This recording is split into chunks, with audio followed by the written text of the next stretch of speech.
Empathic Action. Today I want to share the backstory of my falling in love with empathy studies and empathy research and empathic action. So this would take me back a number of years.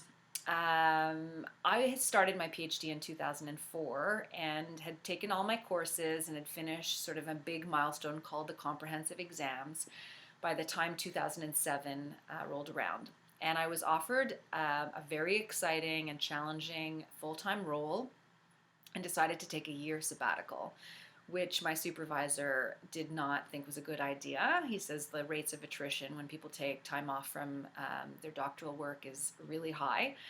So I convinced him that I was going to come back to my research, but he insisted that we meet a few months later. So in March of 2008, I entered a meeting in his office without much of an agenda, and he asked how I was doing and what was going on for the summer. And I told him about plans that I had with my sister to go to Kigali, Rwanda, where we were going to help a women's collective by the name of Tubahumarize launch a microfinance project. And we had done some grassroots fundraising and had helped them buy some sewing machines to launch a training program. And I was apparently all jazzed up about this summer volunteer work.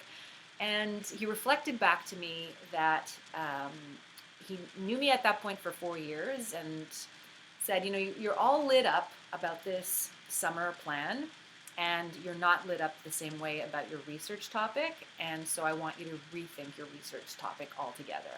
And in my mind, I was like, what are you talking about? I've spent 3 years working on it.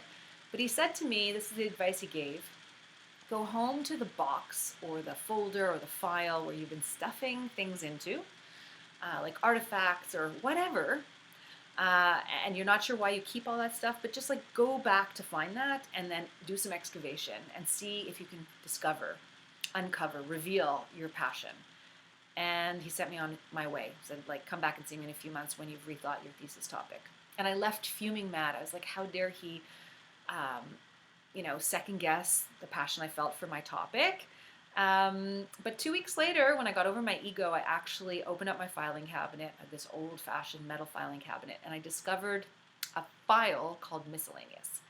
And I opened up the contents and spread them across my dining room table and had never noticed, I guess subconsciously I knew I was doing it, but I never noticed that I was keeping all these stubs from lectures that I'd attended or newspaper clippings. But there it was right in front of me, a whole set of artifacts about change makers, people who are trying to create change in the world. I was agnostic to the sector, the country, the kind of work, what social challenge they were tackling.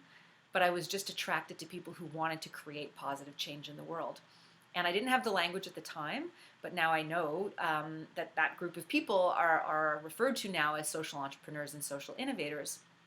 And to Michael Herxman, to his infinite credit, I changed my thesis topic, and I ended up interviewing dozens of social entrepreneurs about why they pursued this change-making work and why they felt committed to working on these social problems. And I thought, if I could understand what motivated them and inspired them, maybe I could also, in my teaching, inspire some new, young, bright spirits to also become change makers and to devote their lives to social impact work as well.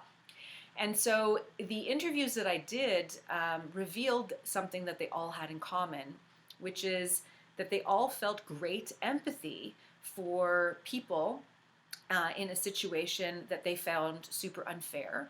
So, I mentioned John Wood the other day. He felt empathy for children who didn't have access to books and to libraries and to literacy.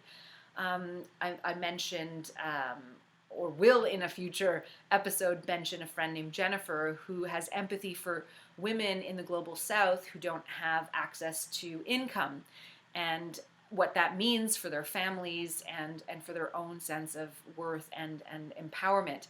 So this idea of seeing injustice and applying empathy to action is what led me to sort of call this work empathic action. And so I come by it really, really honestly, thanks to Michael Herxman's suggestion. And I believe that the second takeaway is that maybe you watching also have some folder or file or box, and you've been stuffing things in and you haven't been paying attention. Maybe you need to do some excavation and see whether or not there's a passion project waiting to be discovered. So thanks for watching. Have a great day. See you tomorrow.